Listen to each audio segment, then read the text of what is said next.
Okay, what do you make of markets' performance today? On Friday, we'd seen the market just buck that trend, going up 49 basis points. What are we likely to see in the forthcoming sessions?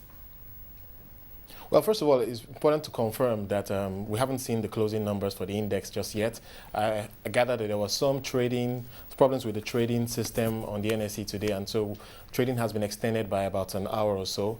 But obviously, the trend has not been very positive. We've seen the market struggle in this quarter mainly. We've seen a very, very lackluster performance in terms of volumes, in terms of price movement, and analysts continue to point to the banking sector and uncertainty there as a drag on the market. But the good news is that at least we're beginning to see some bank numbers coming out today. Yeah. Zenith Bank and Skye Bank released numbers, and perhaps that will be a catalyst. I spoke to an analyst last week. He suggested that in worst case scenario, these numbers will provide some support for the market. So it's unlikely the market will trend lower, but hopefully it should be a catalyst for an upside move. I mean, obviously, when we saw the market lifted on Friday, it was largely due to the performance of the bank. The results that you're referring to, Skye Bank, with gross earnings up 9% year on year, profits after tax up 28%. Zenith Bank also with profits after tax up 44%. And their loan book seems to be improving, but marginally, 1.2%. Is that something to be excited about?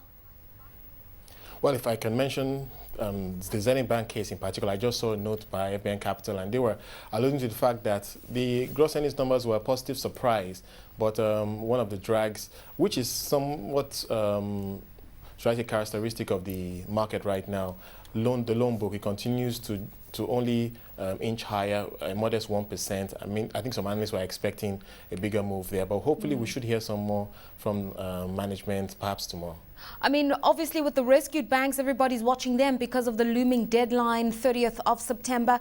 We're starting to see some action by way of mergers and acquisitions. First City Monument Bank with FinBank, that deal seems to be done. Are we going to see the recapitalization of FinBank? Is the market responding to it?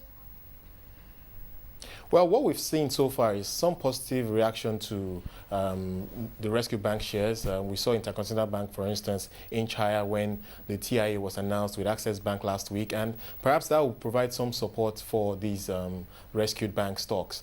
But the big question really is closure of these transactions. I think there is some optimism that we will see closure, more so from the central bank, because what we noted as well is that the central bank has extended the interbank guarantees for these institutions simply because they have agreed to a transaction implementation agreement. And I think there is a sense that those transactions will be completed. So it's really a case of wait and see, but I think there's some optimism there. I mean, obviously news today dominated by the possible bid by Diamond Bank for Oceanic. Diamond has said that they still need to consult with their consortium partners, ETI, and also Helios Capital. And I know that Actis, which is a private equity entity within Diamond Bank, is very keen on getting more banking exposure. What sort of things would all of these partners be considering when they look at Oceanic? Well, I think it's going to be on a case-by-case. I mean, for Diamond Bank, we do know that Diamond Bank is a major retail banking player, and perhaps the geographical footprint that Oceanic Bank provides is an attraction to Oceanic Bank for this transaction. But, you know, like the CFO mentioned earlier today, they are one of three bidders, so it's difficult to say who is going to win at the end of the day. But I think that's one news flow that investors will be watching very keenly. I think analysts were a bit surprised by Diamond Bank's show of its hand with regards to a rescued bank. I think there was a view that Diamond Bank was going to go it alone and try and grow organically, so this was a bit of a surprise. So I think investors, particularly when the Q2 numbers are released and we get a chance to speak to management again, there will be some questions as to why a change in strategy. Okay, whilst we're watching some of these deals, there is the possibility that come September, some of these banks will not have found bidders and buyers and would have to find their own mechanisms for recapitalization. What is the CBN saying? Is it going to be nationalization or liquidation?